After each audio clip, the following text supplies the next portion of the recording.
Depreciation लगाने की main वजह क्या है? नंबर एक, आप करना चाहते हैं करेक्ट प्रॉफिट एंड लॉस पता। आप ये चाहते हैं कि आपके एक्चुअल में जितनी की वो चीज आप बेचें उसे बाद में, या जितनी की वो चीज है उसकी वैल्यूएशन पता चल जाए, आज की कीमत क्या है। फॉर एग्जाम्पल, आपके पास एक मोबाइल है, 50,000 का आप मोबाइल लाए। अब आपने मोबाइल को 4 महीने, 6 महीने, 1 साल तक चलाया। अगर आप उस पर डेप्रिसिएशन नहीं सोचेंगे, तो आपके हिसाब से उसकी कीमत तो बहुत कम हो जाएगी, क्योंकि 50,000 का आपने मोबाइल लिया। अब आप उस मोबाइल को 6 महीने के बाद किसी को बेचेंगे तो कीमत कितनी रह जाएगी? कोई 30,000 लगाएगा, कोई 40,000 लगाएगा, कोई 35,000।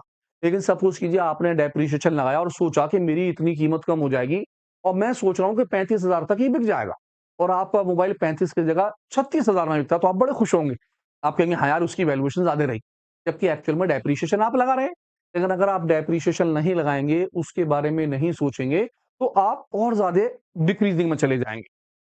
इससे आपका नेट प्रॉफिट और लॉस कवर हो जाएगा। ट्रू फेयर व्यूज, आपकी जो फाइनेंशियल पोजीशन है, उसकी ट्रू पिक्चर्स आपको वो पेश करेगा कि आपकी इस चीज की कीमत अब इतने रुपए की है। आप 6 महीने इस्तेमाल कर रहे हैं, आपके हिसाब से उसकी कीमत 10%, 20%, 30% कम हो रही है, तो आज की डेट में उसकी इतनी कीमत रह गई है।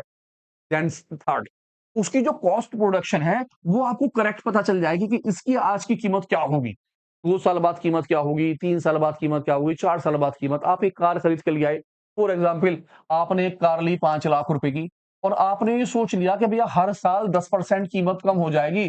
पहले साल 50,000 कम हो जाएंगे, दूसरे साल फिर 50,000 कम हो जाएंगे, तीसरे साल फिर 50,000 कम हो जाएंगे।